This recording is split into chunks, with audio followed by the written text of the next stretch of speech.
Glória a Deus. Vamos orar? Vamos orar ainda um pouco. Feche seus olhos aí onde você está. Respire fundo de verdade, respira fundo aí. Oxigena um pouquinho aí. Senhor, nós queremos nesse momento colocar as nossas vidas diante de Ti, na pessoa do Teu Espírito Santo, Senhor. E primeiro nós queremos, ó Deus, aquietar a nossa alma, Senhor. Venha aquietando a nossa alma. Venha removendo, ó Deus, toda perturbação de mente, toda perturbação de alma, toda ansiedade exacerbada, descompensada, Pai, e que possamos lançar diante de Ti todas as nossas ansiedades, porque queremos reafirmar que cremos que o Senhor tem cuidado de nós.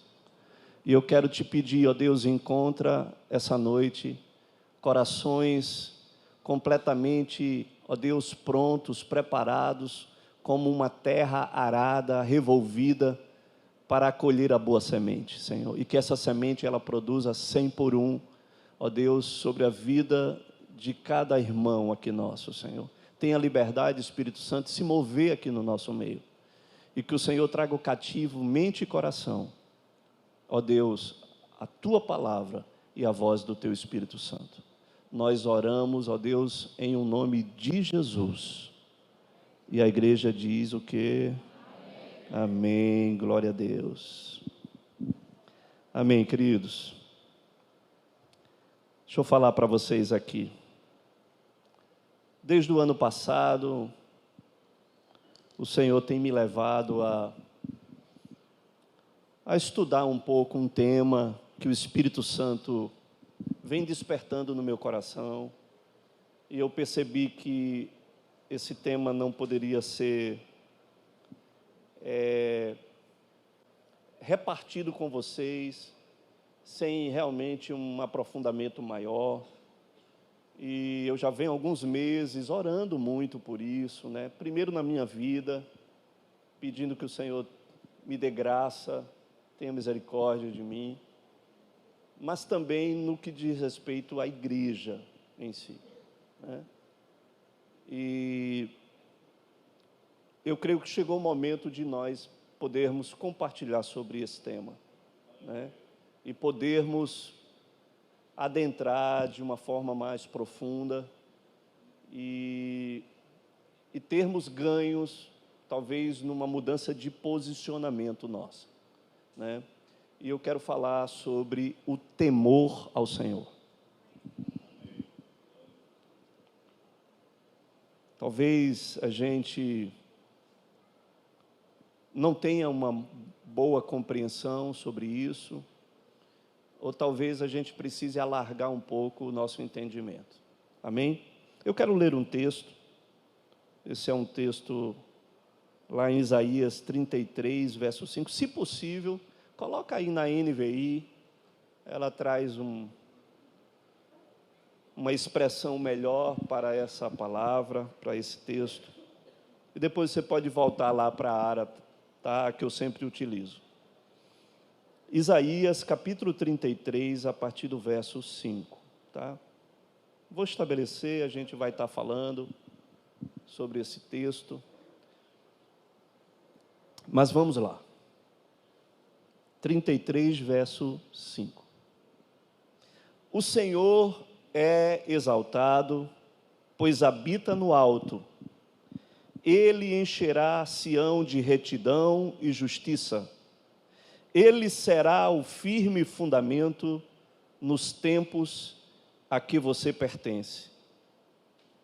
Uma grande riqueza de salvação, sabedoria e conhecimento. O temor do Senhor é a chave desse tesouro. Amém? O temor do Senhor é a chave desse tesouro. Ele será o firme fundamento nos tempos a que você pertence.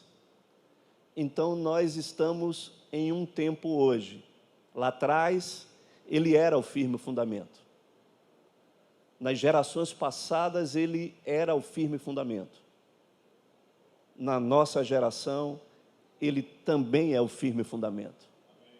E ele permanecerá sendo o firme fundamento na próxima geração. É no tempo a que você pertence. E estabelece que uma grande riqueza de salvação, sabedoria e conhecimento. E se nós precisamos ter um entendimento claro da dimensão, daquilo que nos alcançou, da sabedoria e do conhecimento que o Senhor quer repartir para nós, entendendo que isso é um tesouro. Mas esse tesouro só será uma chave para nós através do temor ao Senhor. Amém? Através do temor ao Senhor. Hoje, nós vivemos um tempo onde a graça de Deus, ela está sendo banalizada. A graça de Deus, hoje, é uma graça sem temor. É uma graça que está sendo uma graça pejorativa. É uma graça desmedida. Chega a ser até uma falsa graça. É uma graça que tem sido superlativa e que tem se chamado de hipergraça. É uma graça que tem degenerado o temor do Senhor. Essa supergraça tem superdimensionado o amor sem temor. Aquela que fala que um evangelho aceita você do jeito que você está e de que você não precisa ser transformado. Você pode continuar do jeito que você está. Essa é a graça que tem sido pregada e ministrada. Uma graça que tem degenerado de fato o temor do Senhor. E essa não é a graça que a gente crê. Posso ouvir um amém por isso? Essa não é a graça que a gente crê. Não é. Sabe por quê, irmãos? Porque a graça, ela não precisa ser melhorada. Como é que eu vou melhorar a graça? Eu não posso melhorar a graça, não faz sentido. Mas a graça, ela precisa ser compreendida. Entendida. Há pouco tempo, eu mandei um vídeo para a nossa liderança de uma igreja inclusiva que estava fazendo uma reunião para namorados LGBTs. E tudo acontecia naquela reunião. Porque isso é a igreja inclusiva e é a hipergraça. Mas nós não cremos assim, irmãos. Nós não cremos nisso. E nós não iremos nos furtar de falar a verdade. Porque é a verdade que liberta. Conhecereis a verdade, e a verdade vos libertará. Não vamos trilhar debaixo dessa falsa doutrina.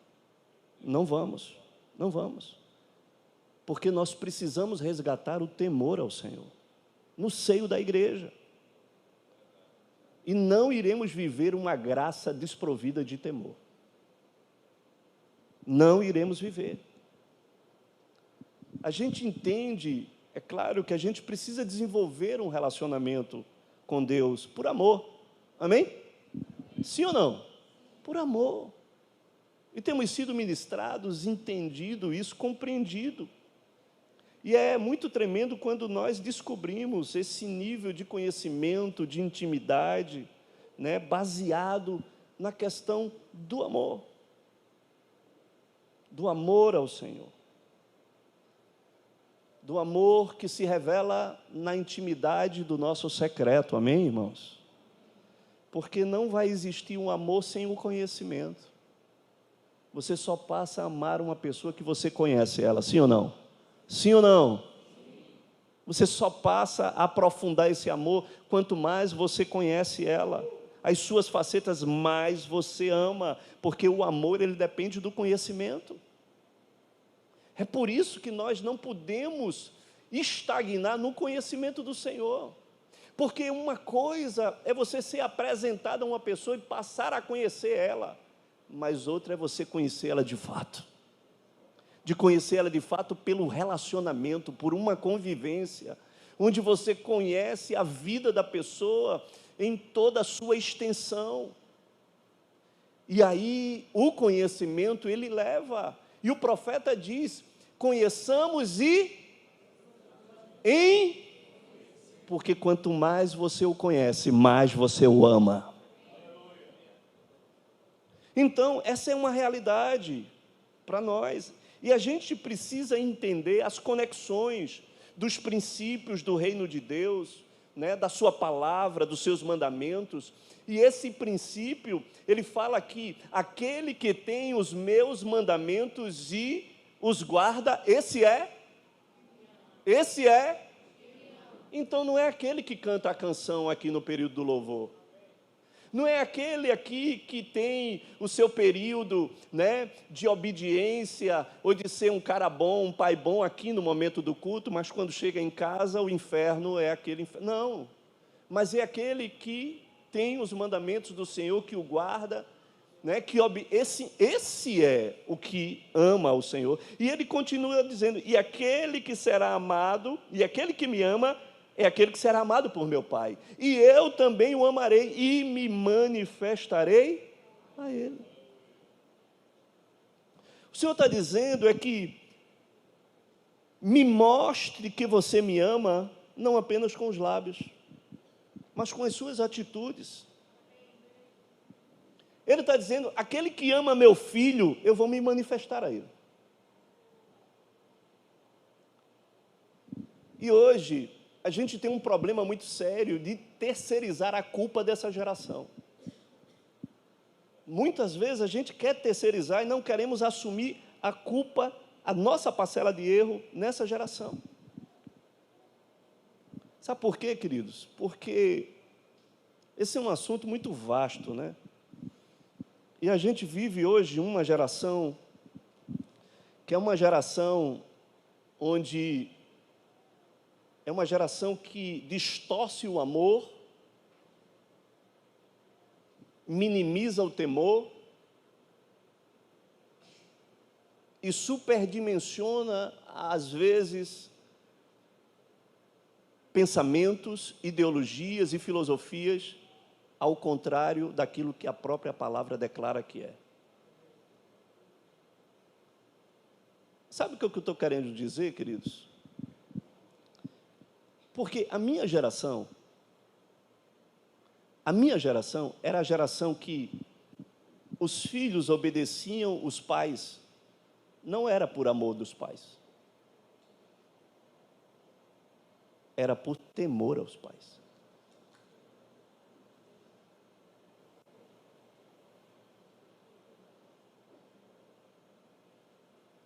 E nós temos hoje uma geração de filhos que não obedecem aos pais porque os pais acham que, se disciplinar os filhos, eles vão crescer entendendo que o pai não ama eles.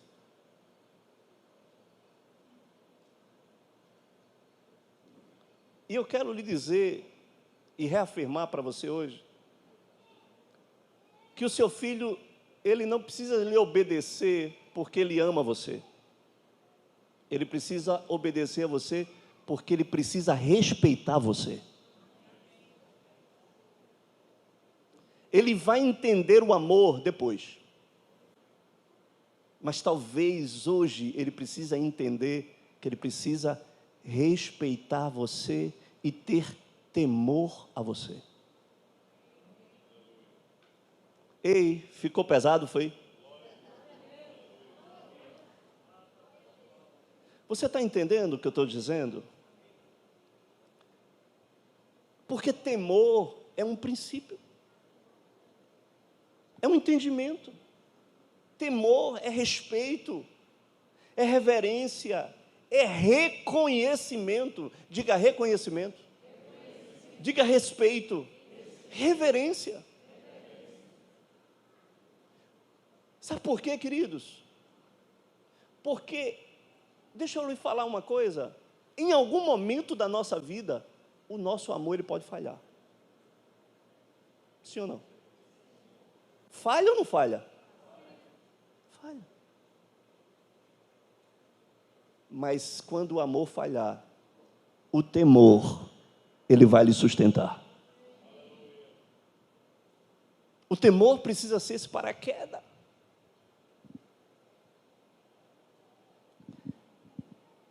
O temor, ele precisa andar colado com o amor. Não podemos viver uma graça de amor sem temor. Tem algo que eu vi e li que eu achei muito interessante. E o escritor, ele diz: não podemos amar a Deus até que o temamos. E não podemos temê-lo até que o amemos. Porque o amor não pode andar descolado do temor. Amém ou não amém? Amém. Jeremias 32, verso 40, ele diz: farei com eles aliança eterna, segundo a qual não deixareis de lhe fazer o bem, e porei o meu temor no seu coração, para que nunca se apartem de mim. Nunca é muito tempo, não, irmãos? Sim ou não? Mas se tiver temor,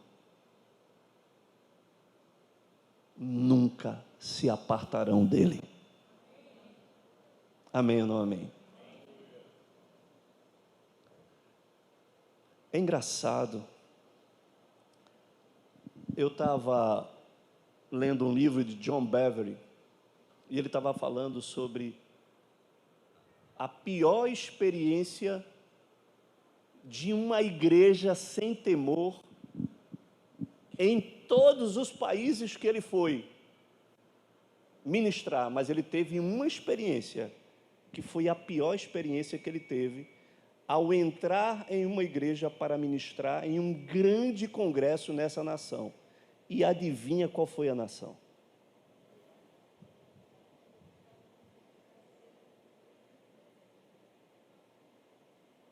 O Brasil.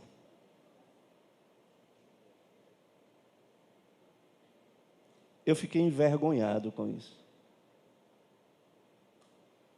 Porque a gente é bom em tanta coisa. Mas eu tive que assumir esse pecado e reconhecer. E diz que quando ele chega nesse grande local de reunião, na capital da nossa nação, Brasília, ele escuta de longe um som de uma música, de um louvor, maravilhoso o som.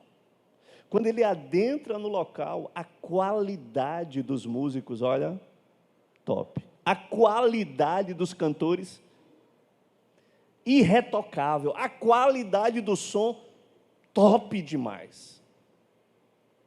Algo, né? Algo de excelência isso. Mas não tinha a presença.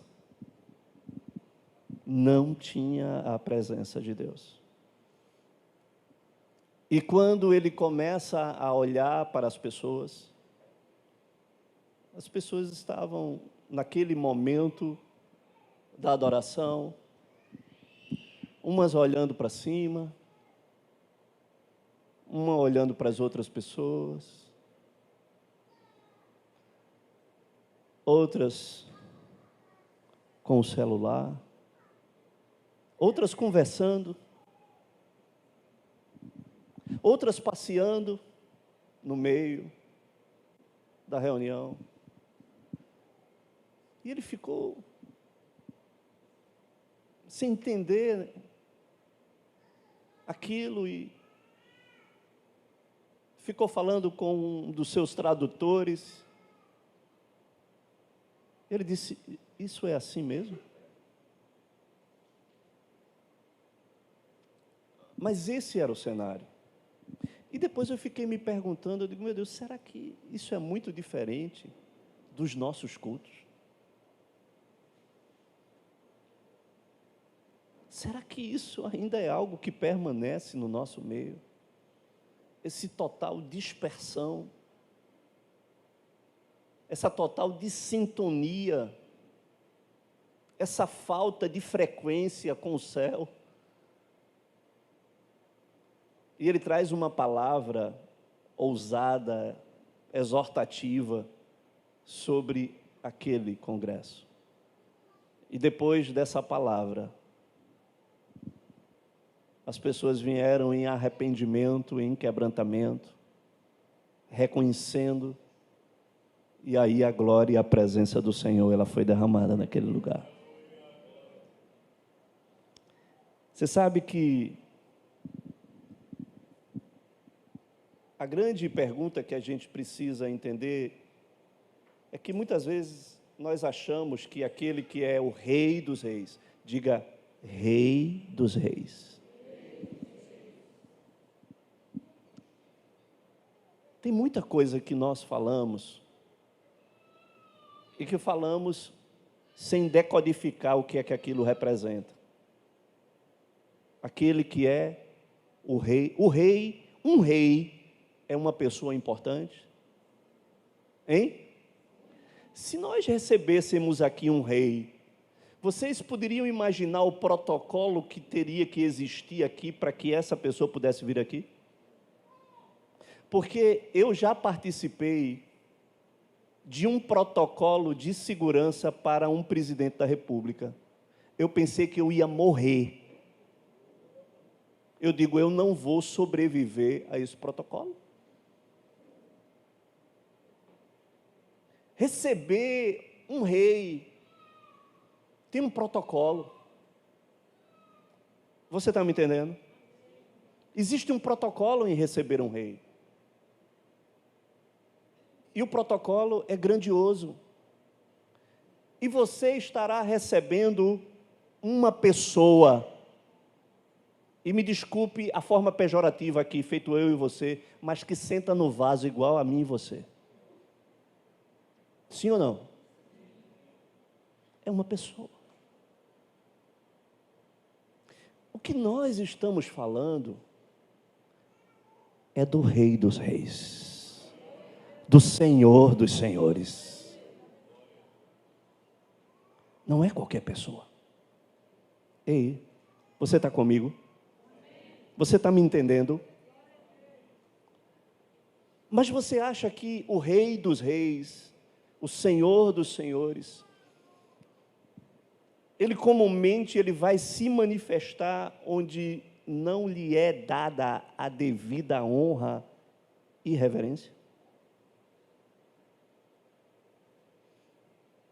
Se uma autoridade chegar e nós simplesmente não fizermos o protocolo que deveria ser feito, você acha que essa pessoa ela vai adentrar o lugar? Não vai. Não vai. Porque não vai ser nem lhe permitido entrar nesse lugar. O Senhor, Ele comumente, Ele vai se manifestar no lugar onde Ele é reverenciado, honrado, reconhecido. A gente foi formatado dentro de uma nova aliança que perdeu todos os parâmetros de reverência da velha aliança. Mas fizemos isso de uma forma pejorativa, que aquilo era pejorativo e que não serve mais para nós. nos dias de hoje, porque todo o preparo para que o sacerdote ele pudesse ministrar diante de Deus era um preparo de um temor e de uma reverência para que ele pudesse entrar na presença de Deus, que era de fato algo que atingia toda a vida daquele homem. Você está me entendendo? Havia uma preparação, diga preparação. Rafa falou aqui no domingo passado sobre isso, uma preparação. Não era de qualquer jeito, não era de qualquer maneira, porque exige uma preparação. Hoje eu recebi alguns professores do Ministério de Crianças lá na minha casa, eu tive que me acordar cedo, para limpar toda a área, porque quando a gente recebe uma pessoa, a gente tem que preparar para receber essa pessoa, não é assim? Sim ou não? É algo normal. Nós temos que nos preparar.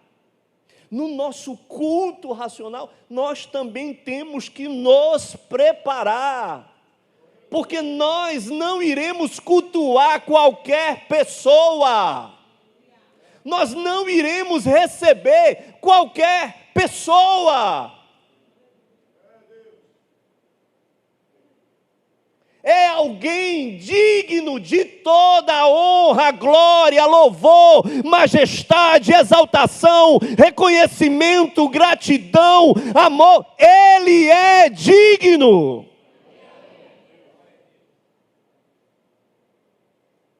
Não é qualquer pessoa.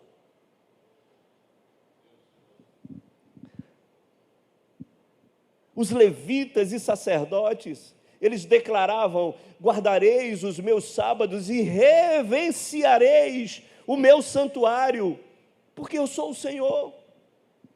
Eles declaravam, o Salmo 5, verso 7, ele diz: porém eu, pela riqueza da tua misericórdia, entrarei na tua casa e me prostrarei diante do teu santo templo, no teu temor.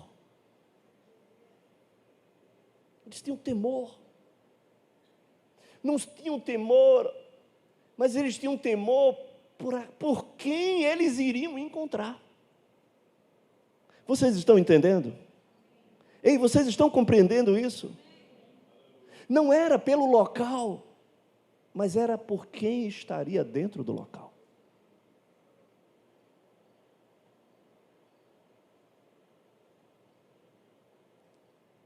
Hoje, a nova aliança nos trouxe o entendimento que o Senhor não habita mais em templos feitos por mãos humanas.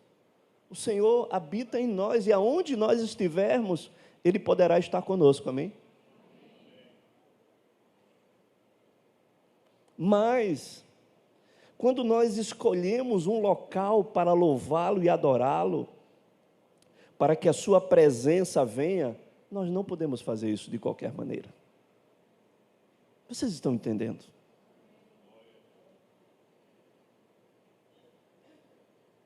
Não é qualquer pessoa. Você sabe que eu estudei em colégio militar. E hoje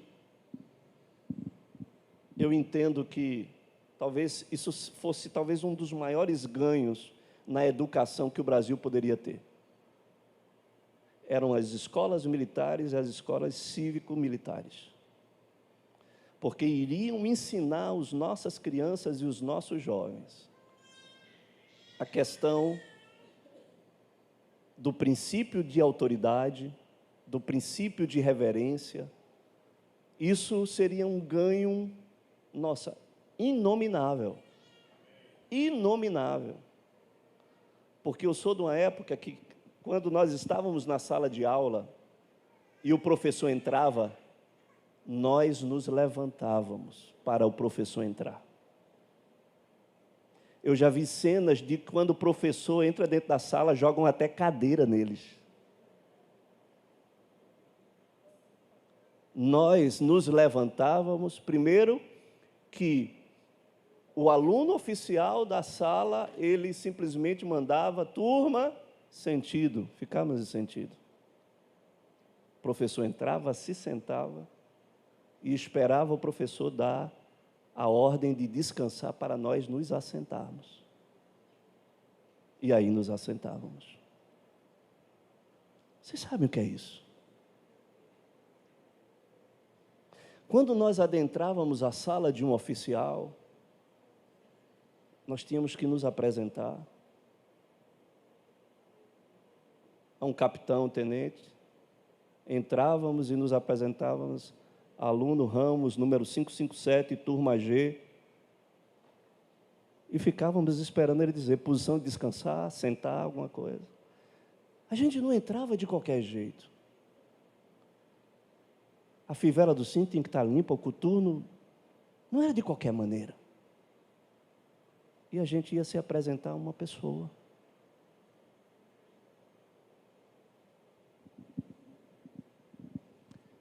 A gente vive esse descredenciamento. Eu não estou querendo falar aqui sobre legalismo, não. Não queremos aqui um legalismo e uma religiosidade sem vida. Mas a gente precisa reconhecer quem Ele é.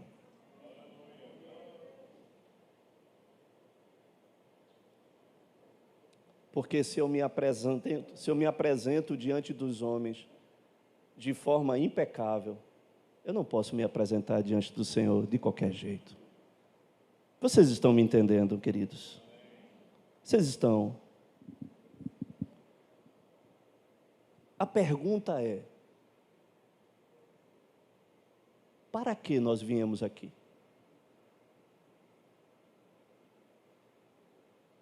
Para que você veio aqui essa noite? Esse início de tarde, você veio para quê?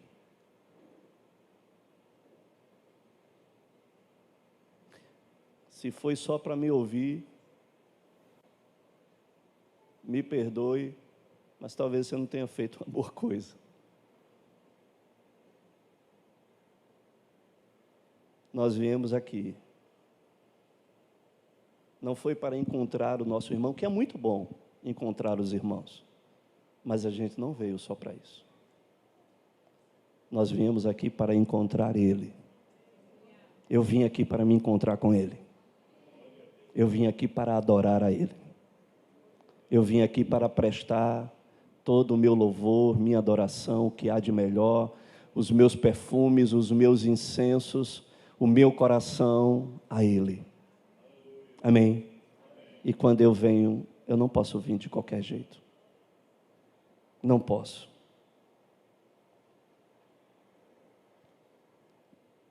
Deixa eu lhe falar uma coisa. Hoje, a igreja tem no mínimo 2 problemas graves. Primeiro, nós não temos a dimensão de quem Ele é. Estou falando sério para vocês. Não temos a dimensão de quem Ele é. Eu quero, infelizmente, dizer isso para vocês. A maioria aqui não tem a dimensão de quem Deus é. Não fique com raiva de mim. Não fique chocado comigo. Mas eu preciso chocar você. E a segunda coisa é que foi plantada em nós uma mensagem subliminar,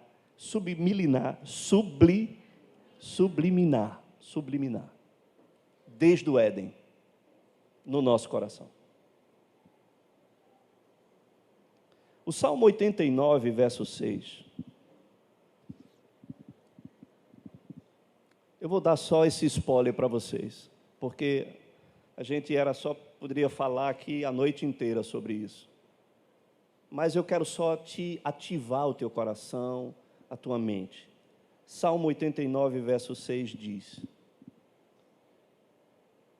pois quem nos céus é comparável ao Senhor? Ele não está falando na terra, tá? Ele está falando nos céus. Pois quem nos céus é comparável ao Senhor? Entre os seres celestiais, quem é semelhante ao Senhor?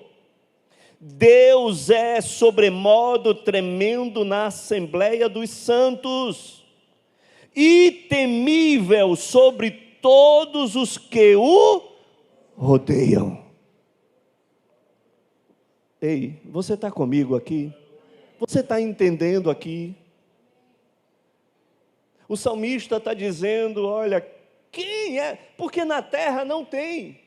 A terra toda é obra das suas mãos, sim ou não?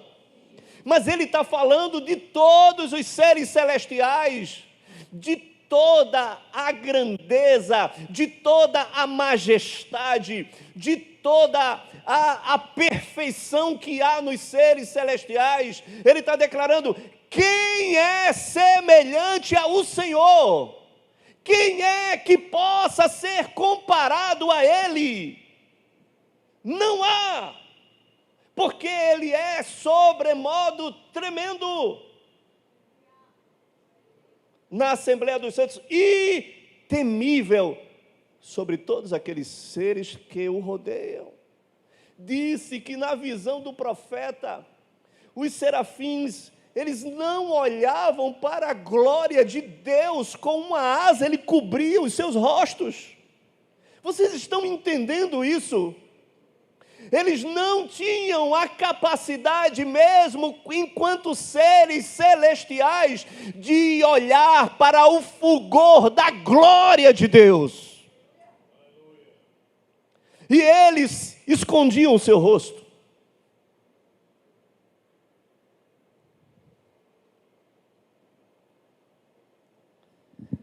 Para que a gente possa reverenciá-lo, nós precisamos conhecer a grandeza da sua glória. Ei, você está me entendendo? Não estamos falando de uma pessoa qualquer, queridos.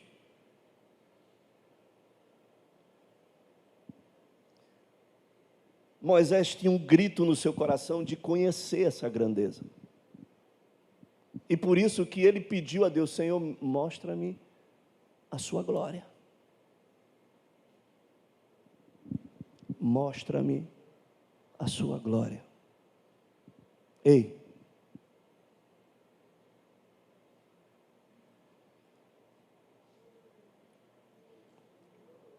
quem gostaria de ir para Israel?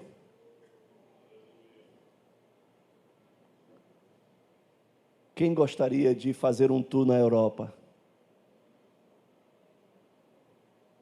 A gente gostaria. Eita, tem um bocado de gente ali atrás que... Amém. Vamos junto. A gente gostaríamos de ver muitas coisas, sim ou não, irmãos? Sim ou não? Eu gostaria de ver muitas coisas e de conhecer muitos lugares. Ei, vem aqui comigo, olha para mim. Mas quantos de nós temos orado e pedido, Senhor, mostra-me a tua glória. Eu quero conhecer a sua glória. Isso tem estado nas tuas orações? Ou só tem estado nas suas orações os seus B.O.? Você só se apresenta para apresentar os teus B.O.s, os teus nós, as tuas broncas, as tuas necessidades, as tuas dificuldades. Mas Moisés pediu para Deus, Senhor, eu quero ver a tua glória. Eu preciso ver a tua glória. E você está aqui comigo?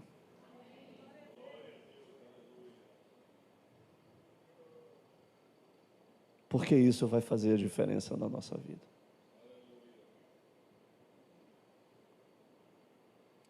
Você deseja tantas coisas, você quer conquistar tantas coisas, Você quer alcançar tantas coisas. E não tem mal nenhum nisso. Isso é bom, principalmente para os jovens. Mas eu quero lhe dizer essa noite, jovens, desejem conhecer a glória de Deus. É a coisa mais relevante que precisa pulsar no seu coração.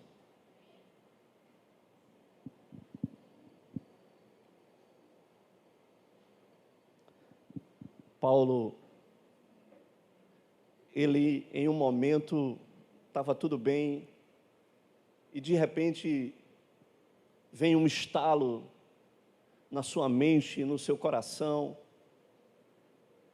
quando ele estava orando e algo, eu acho que se abriu, em um dado momento ele chegou e declarou: ó profundidade da riqueza, da sabedoria e do conhecimento de Deus. Quão insondáveis são os seus juízos, e inescrutáveis os seus caminhos.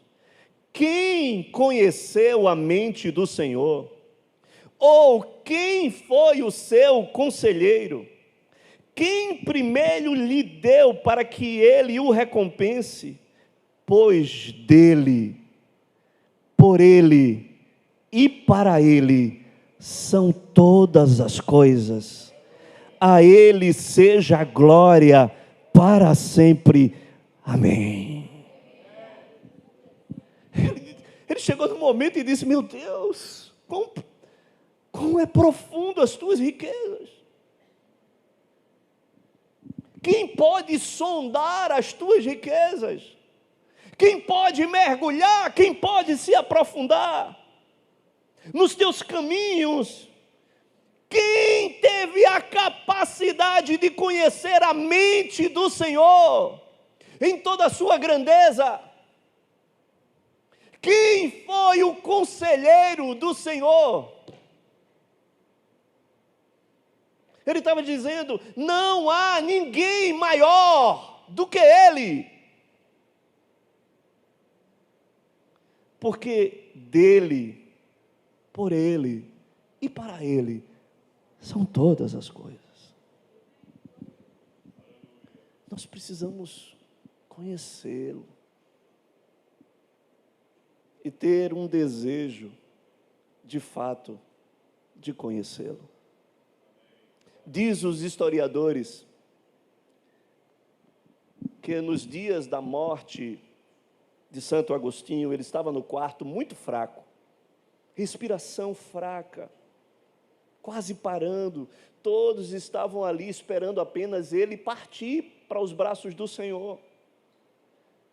E de repente, a sua respiração, ela quase que zera, seus olhos se fecham, e as pessoas chegam e dizem: ele partiu.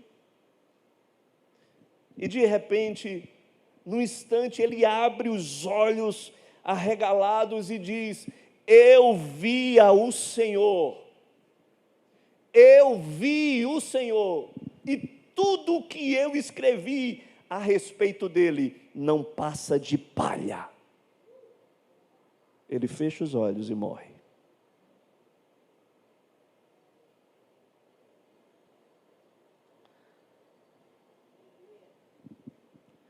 Queridos, nós precisamos saber quem Ele é. Nós respeitamos as pessoas quando nós sabemos quem elas são. Sim ou não? Respeitamos as pessoas quando sabemos quem elas são, o que elas fizeram, o que elas realizaram, o que elas conquistaram, qual foi o nível de influência dela. Nós passamos a respeitar essas pessoas. O nosso nível de conhecimento ainda é raso, e nós fomos contaminados, sabe? Contaminados pela mentira da serpente. Sabe por quê? Porque a serpente nos fez acreditar que seríamos semelhantes a ele no conhecimento das coisas, se nós comêssemos o fruto. Aonde nós poderíamos nos igualar ao Senhor em alguma coisa? Mas fomos picados por essa sofisma. E achamos nós que ao nos apresentarmos a Ele, estamos fazendo isso igual a qualquer outra pessoa. Ei, você está me entendendo? Que nós estamos no mesmo patamar. Isso é uma mensagem subliminar. Está difícil de sair. Isso é uma sofisma que foi colocada dentro de nós e que não é verdade. No deserto, quando o povo saiu do Egito, aconteceu algo semelhante. Moisés sobe para o monte, se demora lá no monte e o povo resolveu construir um ídolo para adorar. E eles chamaram aquele bezerro de ouro de Iéová. Sabe o que significa? Aquele que existe. Porque é o nome de Yahvé, é o nome próprio do único Deus verdadeiro. Onde os escribas e judeus não falam o nome como ele é. Eles tiram uma vogal do nome, porque eles têm temor de falar o nome de Deus. Vocês sabiam disso? Eles não falam o nome por temor. Não falarás o nome de Deus em vão. Há uma consciência de temor. E quando você constrói, na verdade, um bezerro de ouro, dizendo que é Iéová, você está simplesmente diminuindo a grandeza e a glória de Deus a uma imagem inanimada. Você sabe que o problema da idolatria não é apenas a questão do adorar, é a questão do querer igualar a Deus a uma figura de uma imagem inanimada, que tem boca, que não fala, que tem olhos e não vê. Você está entendendo? É de querer comparar, se aproximar isso a Deus. Por uma falta de entendimento, de conhecimento a esse respeito. E o apóstolo Paulo, em Romanos, ele diz o seguinte, olha, Romanos 1:20, ele diz, porque os atributos invisíveis de Deus, assim como o seu eterno poder, como também a sua própria divindade, claramente se reconhecem. Desde o princípio do mundo, sendo percebidos por meio das coisas que foram criadas, porquanto tendo conhecimento de Deus, diga conhecimento de Deus, não o glorificaram como Deus, nem lhe deram graças, antes se tornaram nulos nos seus próprios raciocínios, obscurecendo-lhes o coração insensato, inculcando-se por sábios, tornaram-se loucos, diga loucos, e mudaram a glória de Deus incorruptível em semelhança da imagem de homem corruptível, bem como de aves, quadrúpedes e répteis. Vocês estão entendendo? Vocês estão entendendo que o apóstolo Paulo disse, ficaram loucos. Isso é loucura. É loucura alguém conhecer a Deus e saber quem Ele é, e tentar comparar, igualar, se tornar semelhante a alguma coisa próxima dEle, porque revela que de fato não o conhecem. Vocês estão entendendo? É difícil essa palavra, irmãos. É difícil de expressar isso para vocês. Não é fácil. Pela própria profundidade disso.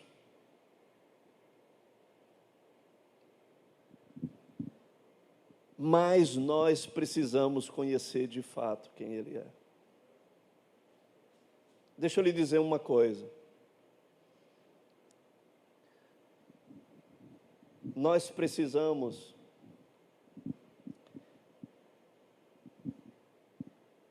para compreender isso, precisamos de passar por algumas fases.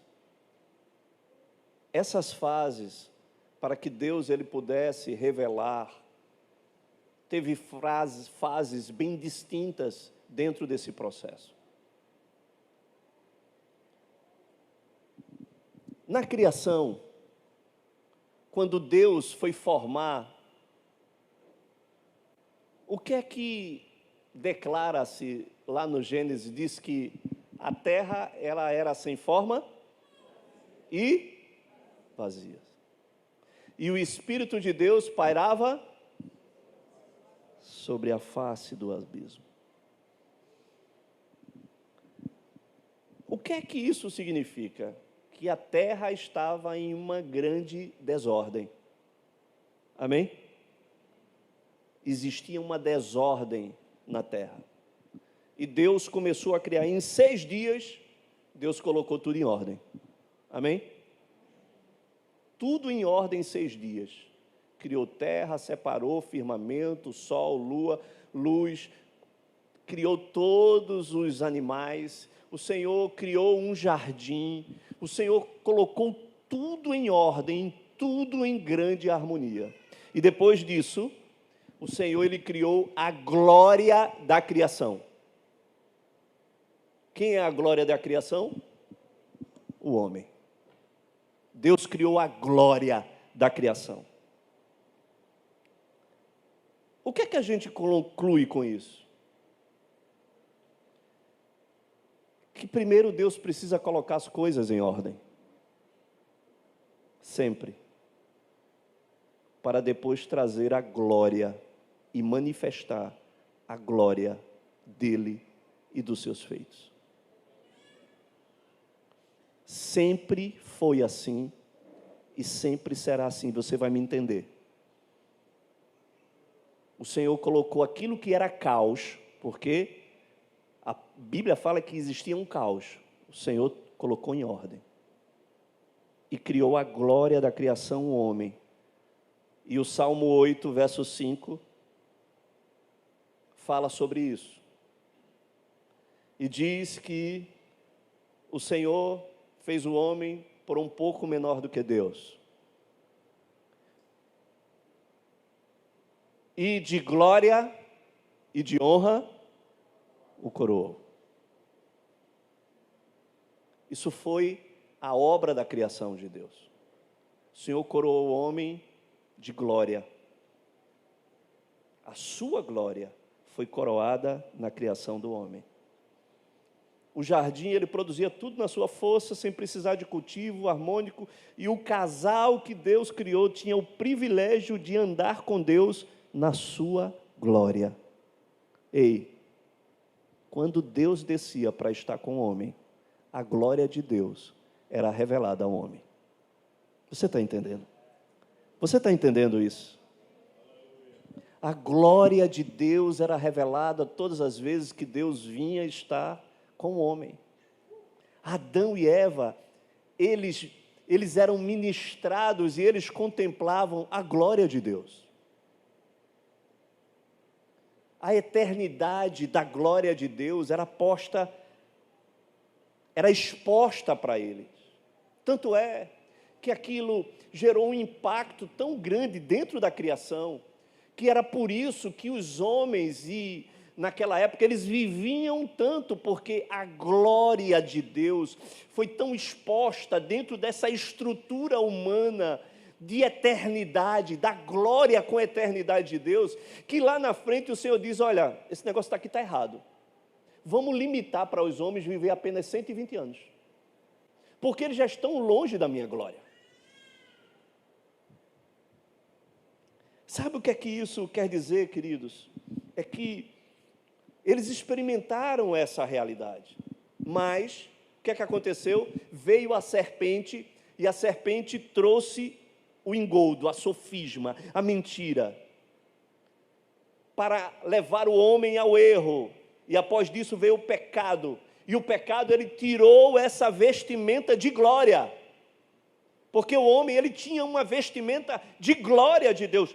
Quando o pecado veio e tirou essa vestimenta de glória, o homem viu, ficou nu e ficou sujeito à morte espiritual e à morte carnal. A glória havia saído. O Senhor teve que imolar um cordeiro para vestir depois o homem e a mulher. O Senhor teve que fazer ali um derramamento de sangue para expiação daquele pecado. E o julgamento foi severo, foram expulsos da glória e da presença de Deus. Ei, deixa eu lhe falar uma coisa. Parece que isso é cíclico. O Senhor põe em ordem, derrama a sua glória. Depois vem, pelo erro do homem, o julgamento de Deus. Foi isso desde o princípio. Isso depois se repetiu quando Deus quis levantar um tabernáculo. E Deus quis levantar e levantou um tabernáculo. E quando Deus levanta um tabernáculo, Ele coloca tudo em ordem novamente. O Senhor dá a visão para Moisés e dá um modelo de uma planta e constrói tudo ali num modelo daquilo que apontava lá na frente para a nova aliança, que falava de Jesus. E o que acontece que depois que Moisés constrói esse tabernáculo e leva ao povo novamente, colocando tudo em ordem, baseado numa visão que Deus havia dado, a glória de Deus desceu, disse que a nuvem desceu sobre o tabernáculo e disse que Moisés não conseguia entrar no tabernáculo. Ou seja, todas as vezes que Deus coloca tudo em ordem, Ele derrama a sua glória. O que é que eu estou querendo dizer? Que Deus quer nos colocar em ordem na questão do temor a Ele. Quando Ele colocar isso em ordem na questão do temor a Ele, Ele vai derramar da sua glória.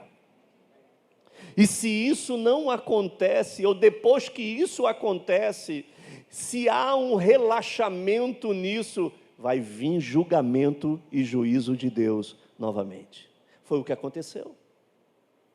Foi o que aconteceu, porque depois disso houve um relaxamento, e Nadab e Abiú, os filhos de Arão, em um surto, em um descuido da falta de temor, eles trouxeram fogo estranho. E aconteceu que esse Deus que é temor de Deus, que é temente, que nós precisamos ter temor a Ele, veio e simplesmente matou Nadab e Abiú. E o Senhor disse que naquele momento, o Senhor declara para Moisés, Moisés diz para Arão, olha, você não vai poder nem chorar. Fica em silêncio e nem chorar, você vai chorar pelos seus filhos. Está lá escrito. Porque o que Moisés estava querendo dizer, olha, se perderam no temor. E eu não quero saber se são meus sobrinhos. Nem lágrimas nós vamos derramar, porque isso é uma afronta a Deus no seu santo temor.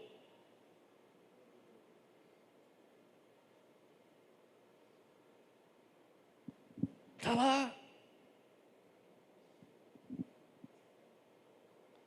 Não foi diferente, queridos, depois na nova aliança. Porque na nova aliança o Senhor põe tudo em ordem. E o Senhor forja homens. E disse lá para aqueles homens, olha, fiquem lá, esperem lá em Jerusalém, até que lá do alto sejam revestidos de poder. Fica lá.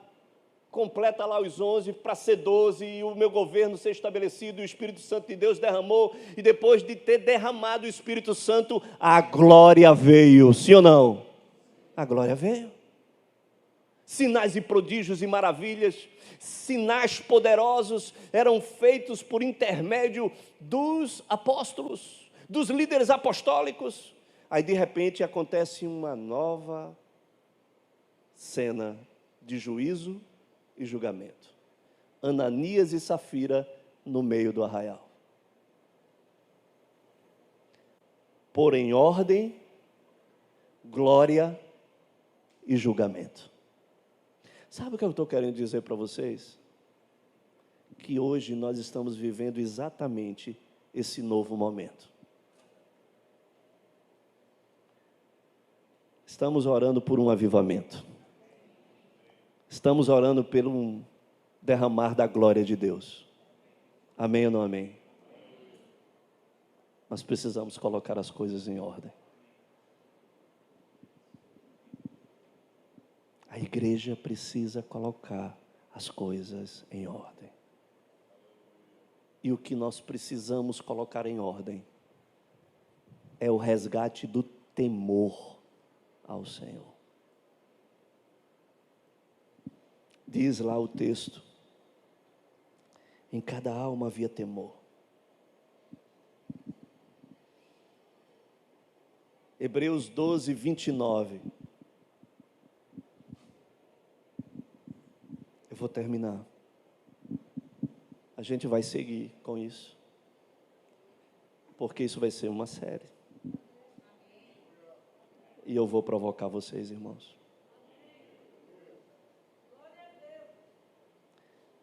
Hebreus 12, 29. Porque o nosso Deus,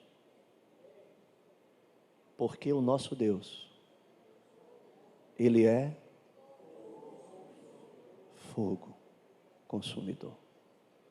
Ele é Deus de amor, mas Ele é Deus de fogo consumidor. O episódio de Ananias e Safira, ele gerou um temor no meio do povo de Deus. Um casal que resolveu dar uma oferta e suprimir um valor, mas estava fazendo algo bom, sim ou não? Ei, estava fazendo algo bom. Apenas omitiu o valor e disse que o valor era inteiro. Na nossa mente, no nosso racional, Deus foi severo. Sim ou não, irmãos? Sim ou não? Não estávamos na velha aliança, não. Estávamos na nova aliança. No nosso entendimento, talvez Deus tenha sido severo demais. Mas todas as vezes que o nível de justiça é elevado pelo temor ao Senhor, o Senhor, Ele se manifesta como fogo consumidor. Os filhos de Eli fizeram todas as atrocidades na frente do templo, e Deus não veio com fogo consumidor igual veio com Nadab e Abiú. Eles comiam as ofertas sacrificadas, eles se prostituíam na frente do templo, e eles só morreram lá na frente de batalha. Sabe por quê? Porque o nível de santidade, de justiça e de falta de temor do sacerdote era aquilo que validava. Eles eram semelhantes àquilo que o sacerdote era. Só que com Moisés, não. Deus falava com Moisés de que jeito? Face a face. O nível de temor, de santidade, de conhecimento de Deus era elevado, e aí, sendo elevado, o nível também de exigência era também elevado. Quando chega na igreja primitiva, o nível também era elevado. Diz que Barnabé era levita natural de Chipre, e ele deu uma oferta de uma propriedade que ele tinha. Sabe por quê, irmãos? Porque levita não podia ter propriedade. O Senhor era a herança do levita. Barnabé chegou e disse: eu não posso ter isso aqui não, meu irmão. Que negócio é esse aqui? Eu tenho que entregar ao Senhor. E quando veio a campanha, Barnabé foi o primeiro. Ele disse: não, quero consagrar isso ao Senhor. O nível de justiça era elevado. E o Senhor não iria permitir uma mentira ao Espírito Santo de Deus, porque aquilo foi um mover do Espírito de Deus. Não foi uma campanha levantada por Pedro, nem por João, por Tiago. O Espírito de Deus moveu as pessoas a entregarem seus bens. E quando Ananias e Safira se colocam diante de Deus, eles mentiram contra o Espírito Santo de Deus. E a única coisa que o Senhor não permite é uma blasfêmia contra o Espírito Santo de Deus.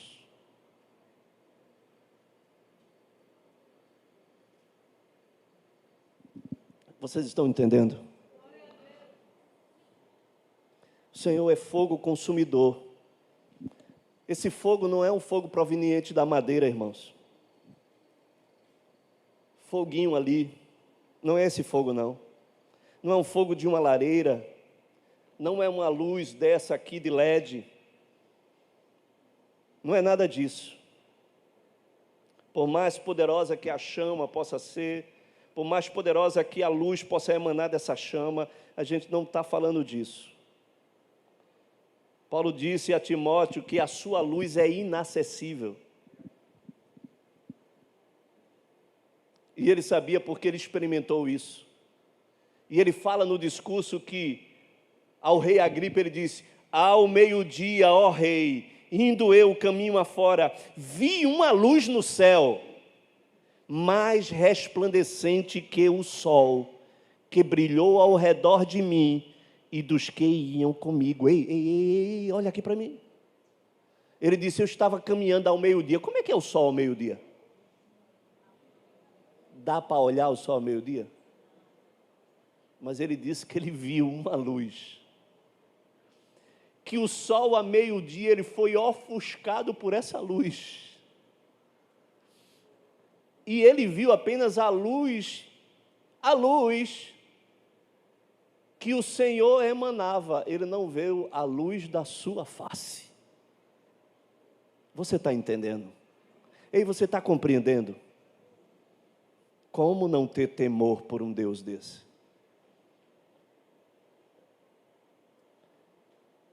Irmãos,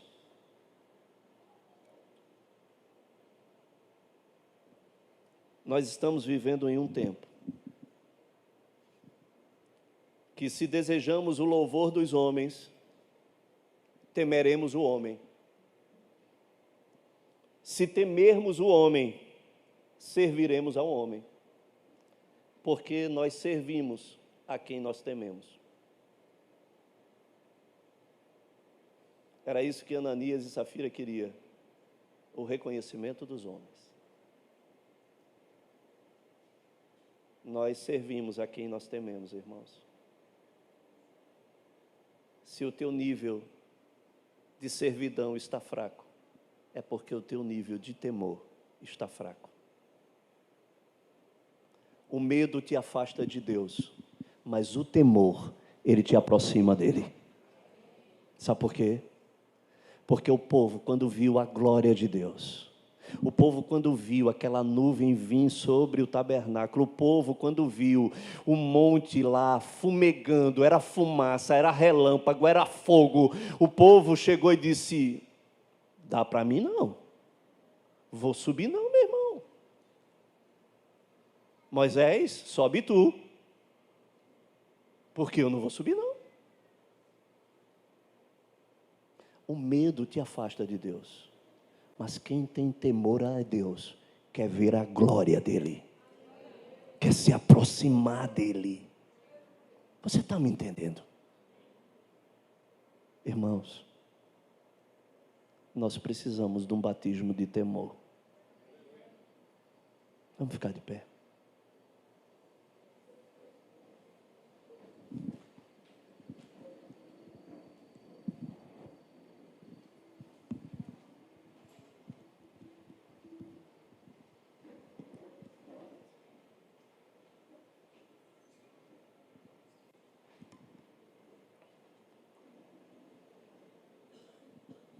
Ei,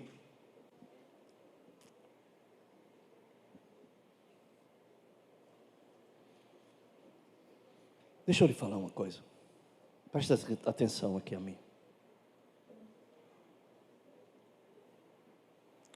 Nós precisamos ser resgatados no temor ao Senhor. Precisamos.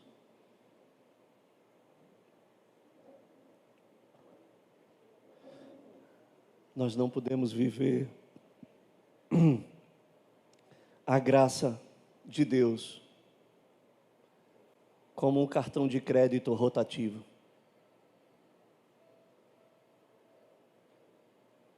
Nós pecamos, pedimos perdão a Deus e continuamos do mesmo jeito.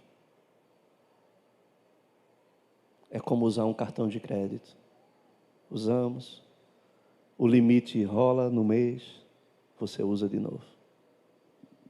E nada acontece na sua vida de mudança. Sabe por quê? Porque você está na sofisma da serpente. Você acha que nada vai acontecer. Você acha que você pode continuar nessa sua vida que você vem levando. Irmãos, olha aqui para mim. Eu passei por momentos muito difíceis na minha vida.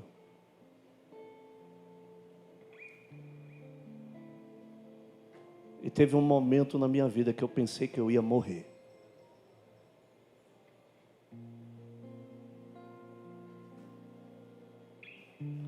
Pelo simples fato de não estar fazendo a vontade de Deus. De estar fora da vontade de Deus. Ei, deixa eu te dizer uma coisa. Eu não sei explicar para você, eu não sei explicar. Mas eu senti gosto de morte na minha boca.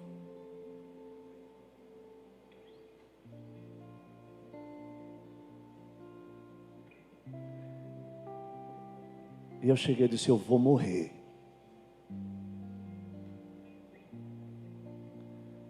Porque me veio um surto de temor ao Senhor. Por estar fora da sua vontade.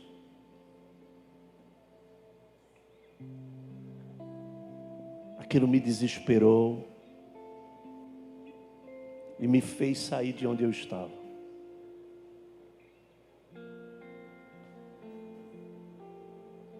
E de restaurar tudo que eu precisava restaurar.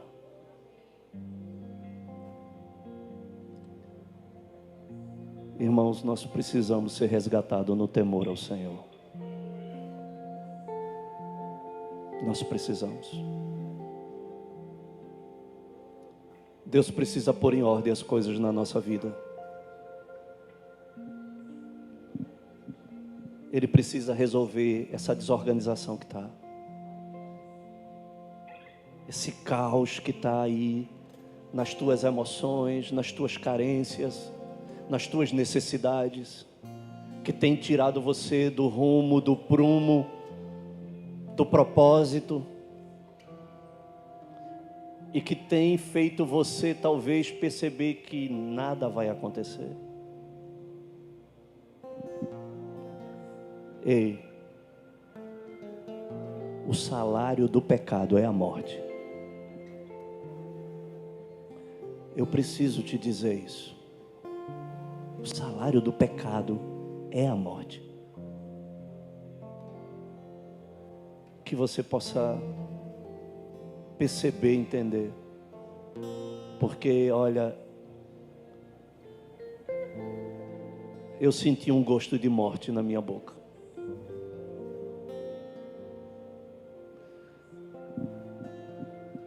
E Deus teve misericórdia de mim. Ah, irmãos, como Deus me ama. Como Deus te ama. Você não sabe como Deus te ama. Mas esse mesmo Deus que nos ama, Ele também é fogo consumidor. Ele é um Deus justo. E é um Deus que não negocia a palavra dele. Ele não negocia, irmãos, a palavra dele. Ele não negocia os princípios dele. Ele jamais vai negociar. Deixa eu dizer uma coisa para você.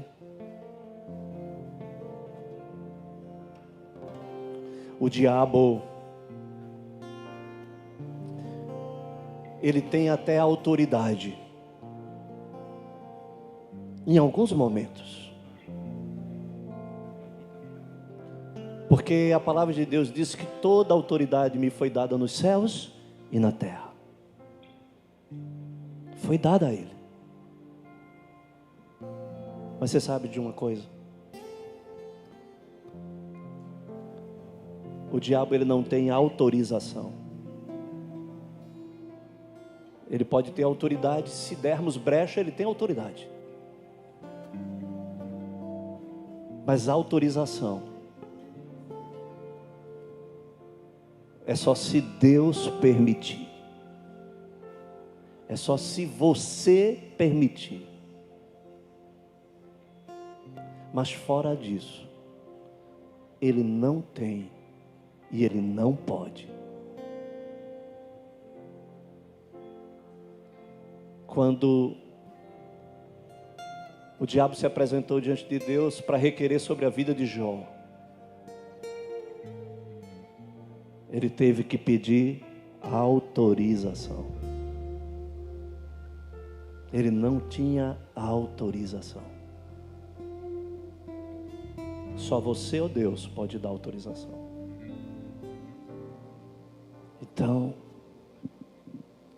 talvez tudo que nós estejamos vivendo seja por conta da falta do temor, que tem dado legalidade e autorização ao diabo de te prender, porque você tem estado preso a tantas coisas. Ei, Ele é poderoso para te libertar. Você sabe o que Ele precisa te libertar. Ele não quer te ver cativo, prisioneiro ou prisioneira do seu pecado, das suas iniquidades. Ele quer te libertar. E Ele quer que você ande no temor a Ele. Porque no temor, o que é que te poderá fazer o homem? No temor, quem poderá te tocar e quem poderá te alcançar? No temor, ninguém. Ninguém. Porque o temor, ele nos protege. Estamos protegidos no temor ao Senhor, sim ou não, irmãos? Sim ou não, irmãos? Irmãos, o temor do Senhor. Vinde, filhos, e escutai-me, eu vos ensinarei o temor do Senhor. O Senhor quer te ensinar o temor. Quem é o homem que ama a vida e quer longevidade para ver o bem? Refreia a língua do mal, dos lábios, de falar dolosamente. Aparta-te do mal e pratica o que é bom, e procura a paz e empenha-te por alcançá-la. E os olhos do Senhor repousam sobre os justos, e os seus ouvidos estão abertos àqueles que o temem.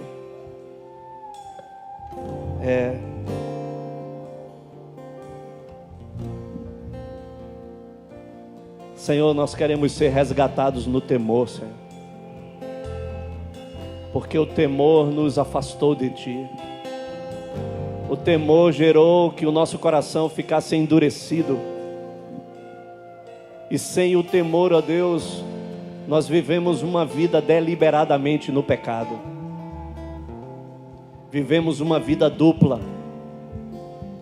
Vivemos uma vida, Senhor, onde não há nenhum tipo de reconhecimento, de reverência, de respeito a quem Tu és e ao preço que foi pago ó Deus, na cruz por você. Nós não iremos tornar, ó Deus, o seu sacrifício, ó Deus, nulo. Não, Senhor. Não, Senhor. Senhor, resgata no nosso coração o temor ao Senhor. Eleva o nosso nível de justiça, Senhor. Eleva o nosso nível de santidade. Não há santidade sem temor, Senhor. Como permanecer em santidade sem o temor a Deus? Ah, Senhor Deus, nos resgate, Senhor. Não nos deixe, Senhor, continuar andando da forma que nós temos andado e caminhado, Espírito de Deus. Venha sobre nós, Espírito Santo, e gera em nós arrependimento, quebrantamento, Senhor. Gera em nós, Senhor, porque Tu és Deus temível. Tu és Deus temível, Senhor. Amoroso és, mas Tu também é Deus temível. Nós não iremos, ó Deus, trazer, ó Deus, um avivamento sobre a terra se não formos resgatados no Teu temor.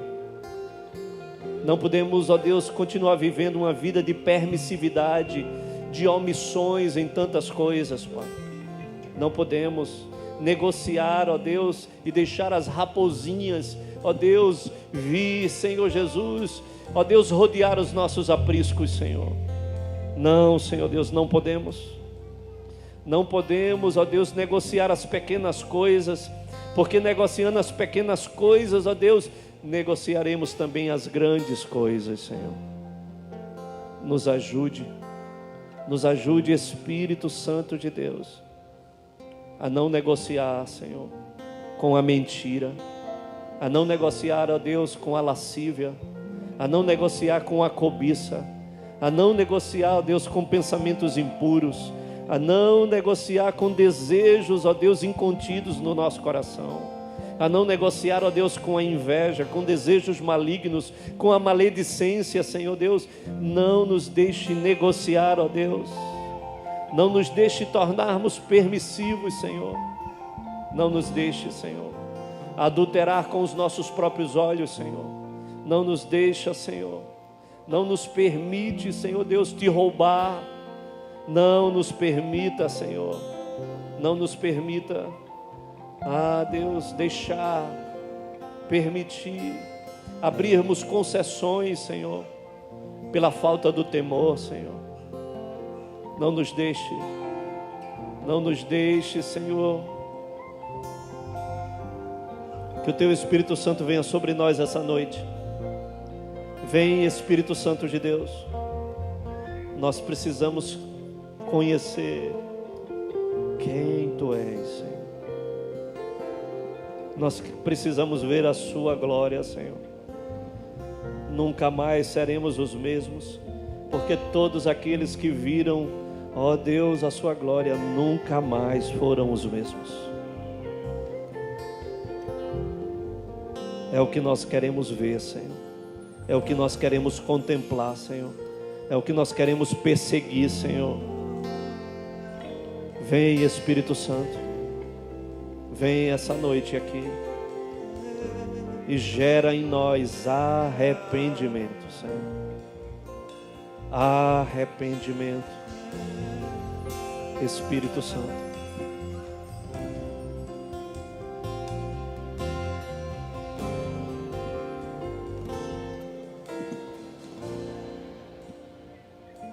Me achego a Ti com temor. Eu sei que não mereço estar aqui, mas só uma coisa me satisfaz.